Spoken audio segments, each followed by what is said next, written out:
Hello বন্ধুরা, কেমন আছেন সবাই? আজকে আমরা দেখতে চলেছি 2016 সালে রিলিজ হওয়া ট্রেন টু বুসান, যেখানে সবচেয়ে আইকনিক জম্বি থ্রিলারগুলির মধ্যে একটি। প্রায় সম্পূর্ণরূপে সিউল থেকে বুসানগামী একটি উচ্চ গতির ট্রেনের উপর ভিত্তি করে নির্মিত, সিনেমাটি একদল যাত্রীকে একটি মারাত্মক জম্বি সর্বনাশ থেকে বাঁচতে লড়াই করার গল্প।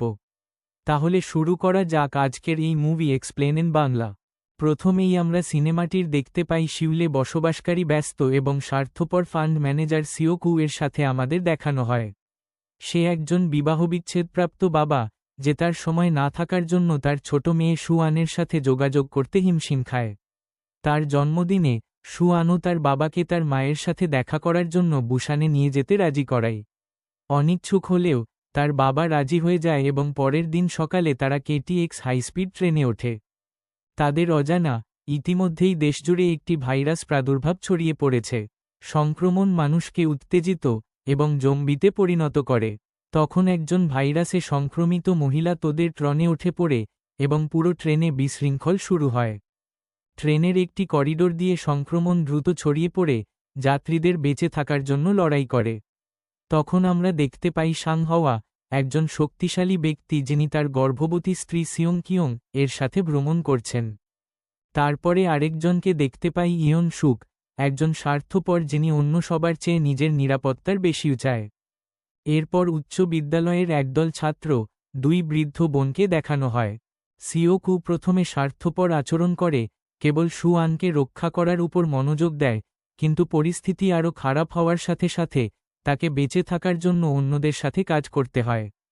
তারপর তারা একটি স্টেশনে নেমে শহরে যায়, কিন্তু তাদের জন্য ওইখানে সেনাবাহিনী থাকে যারা জম্বিতে আক্রান্ত ছিল। এরপর তারা আবার সেই ট্রেনে যাওয়ার জন্য দৌড়ায়, কোনো মতে তারা ট্রেনে ওঠে শুধু কয়েকজন ছাড়া।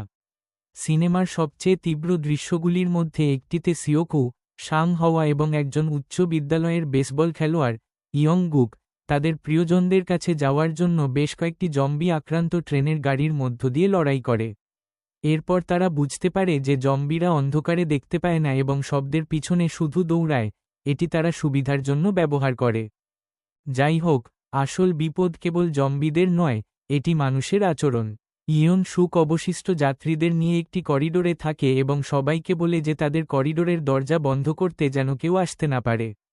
দলটি যখন বেঁচে থাকার জন্য লড়াই করছে, এরপরে তারা তাদের প্রিয়জনরা যে করিডোরে রয়েছে তারা সেখানে কোনোমতে আসে, কিন্তু ইয়ন সুক সবাইকে বলে যে তারা জম্বিতে রূপান্তর হয়েছে, কিন্তু তারা কোনোমতে তাদের করিডোরে চলে আসলেও সাং হওয়া তার স্ত্রী এবং অন্যদের বাঁচাতে জম্বিদের আটকানোর জন্য চেষ্টা করে, কিন্তু দুঃখজনকভাবে তার জীবন হারায়। তারপরে ইয়ন সুক সবাইকে বলে সিওকু এর দলকে অন্য করিডোরে নিয়ে যেতে। তখন ইয়ন সুকের স্বার্থপরতায় দেখে এক বৃদ্ধ জম্বিদের জন্য দরজা খুলে দেয়, যার ফলে তারা সবাই সেখানেই মরে যায়। শেষ পর্বে কেবল সিওকু, সুয়ানো এবং সিয়ং কিয়ং ট্রেনের সামনে পৌঁছায়, কিন্তু একটি জম্বি ইয়ন সুকে কামড় দেয় যার ফলে এখন সে সংক্রামিত, পড়ে তাদের আক্রমণ করে। সিওকু তার সাথে লড়াই করে কিন্তু সেও কামড় খায়। অশ্রুসিক্ত বিদায়, সে নিশ্চিত করে যে সুয়ানো এবং সিয়ং কিয়ং নিরাপদ, তারপর ট্রেন থেকে লাফিয়ে পড়ে নিজেকে উৎসর্গ করে। এরপরে সুয়ানো এবং সিয়ং কিয়ং অবশেষে একটি নিরাপদ অঞ্চল বুসানে পৌঁছায়।